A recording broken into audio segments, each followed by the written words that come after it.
How's it going, everybody? You know who it is. My name is Sunwoo, and in today's video we are gonna take a look at the OP-1's endless sequencer.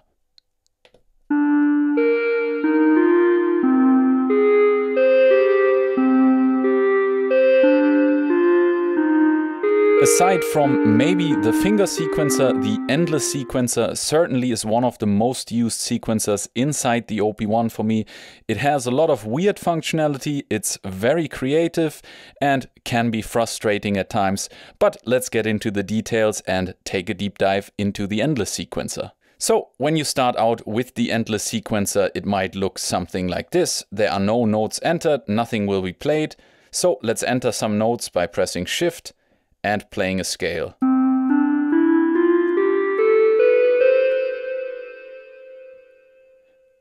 Now, if we press the C key, the sequence will play exactly at the same pitch as we entered it.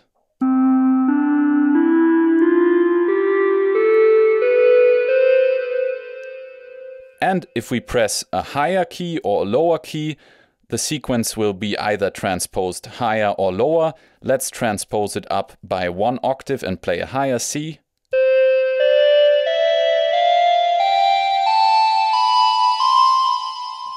And if we're too lazy to hold down a key, we can also just press this knob up here and it will play the sequence automatically.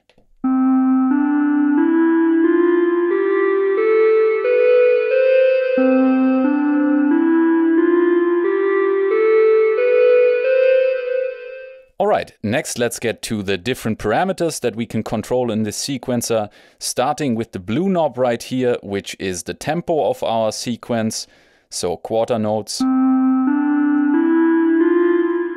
eighth notes, eighth triplets, 16th, and so on. So with this you can control the speed of your sequence. And the next parameter is controlled by the beige knob, and this sets our swing value, and this means that every other note, meaning every even number, will be either shifted to the right if we go above 50% or to the left if we go below 50%. Let's hear what that sounds like. First in neutral. And now let's turn it down, meaning we're shifting the number to the left, or every even number.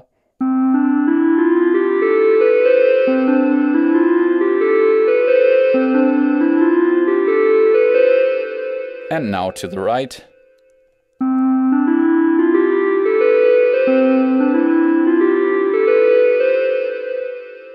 And next up, the gray knob.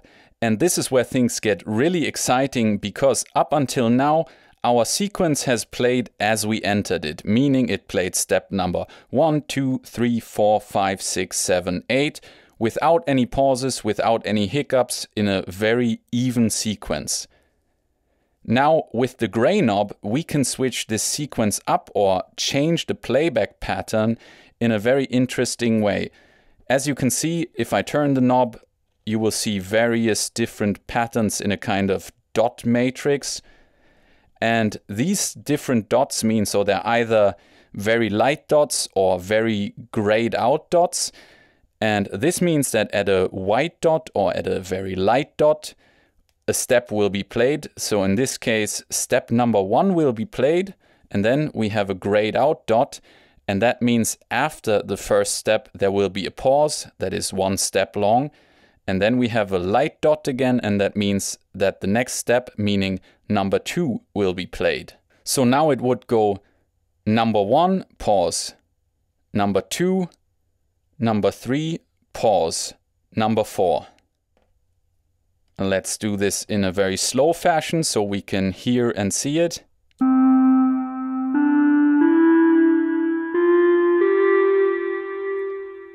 And this allows us to make our patterns a lot more interesting just by turning this gray knob right here.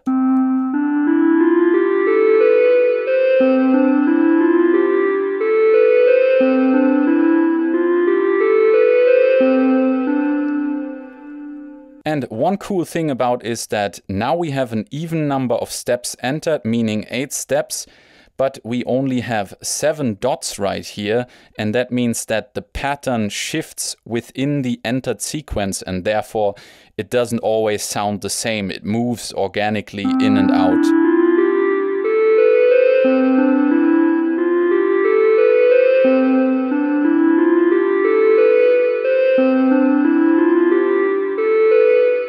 But it gets even more interesting if we introduce the last parameter, which is controlled by the orange knob. Not only can the orange knob play back the sequence by pushing or turning, but if we press Shift and turn the orange knob, we can change the playback pattern in another way. So right now it plays the sequence in a forward motion, 1, 2, 3, 4, 5, 6, 7, and so on.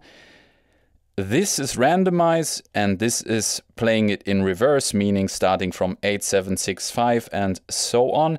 But we'll put it into the random mode. That means it will just play whatever number just happens to play. And that is where things get very interesting, and you can create melodies just randomly, as some people would do on a modular system, for example. And I think that's a lot of fun. So let's try it out. Okay, so now I'm going to play back my pattern and then play with the gray and the beige knob, maybe the blue one, and just see what sounds nice.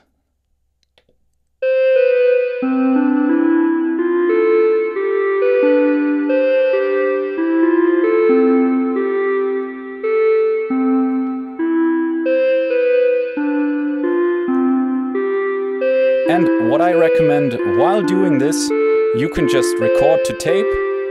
And whenever you hear something that sounds nice and you want to do more with, you could just cut that out the tape, put it into the sampler, and then work more on it and make a track out of it.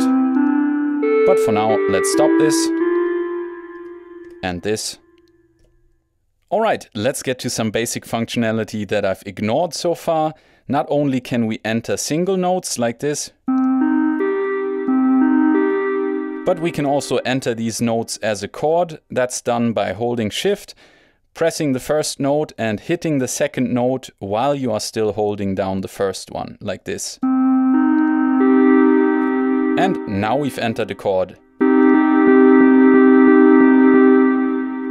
If we turn down the release time of our synthesizer, you can hear that this chord gets played back in a choppy way, just one step, one step, one step.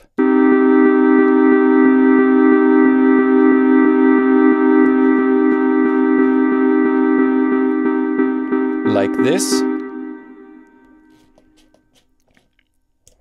But we can also play this chord for a longer time in the endless sequencer if we want to, because we have the possibility to elongate notes. And this is done by, again, first entering the chord. And while we are doing that, pressing to the right for as many steps as we want the chord to play. So now the chord will play 8 steps long and then repeat. It sounds like this.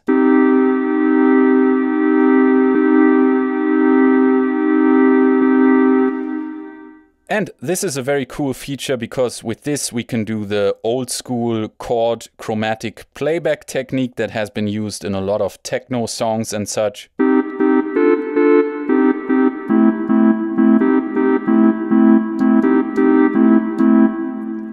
You get what I mean. And this is the endless sequencer. You can enter notes on a step, you can elongate steps, you can enter multiple notes, you can change the timing, you can change the pattern, you can randomize or reverse it, you can change the swing, you can let it play on its own, and you can transpose it. I think the endless sequencer is very useful, and yeah, again, it's one of my most used sequencers in the OP-1.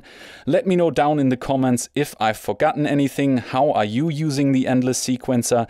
And with that being said, thank you so much for watching the video. I hope you enjoyed it. If you did, I would appreciate a like, comment down below, subscribe to the channel, and ring the bell so you don't miss the next one. I hope to see you in the next one. Until then, have a wonderful time. Peace.